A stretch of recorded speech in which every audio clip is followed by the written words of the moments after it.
pasa por las venas, el dolor que frena, que no fabrica ya lo que se necesita para demoler la fragilidad de esta mujer que calla su desconocida facultad.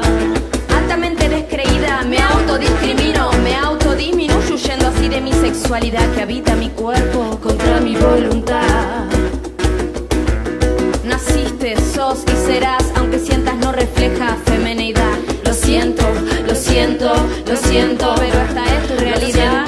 Lo siento, duelen los senos de tanto doler, duele el ser de tanto ser. Habrá que ceder, exigirse, existir y extinguir el ser que duele y ser sin doler, y ser sin doler, ser sin doler.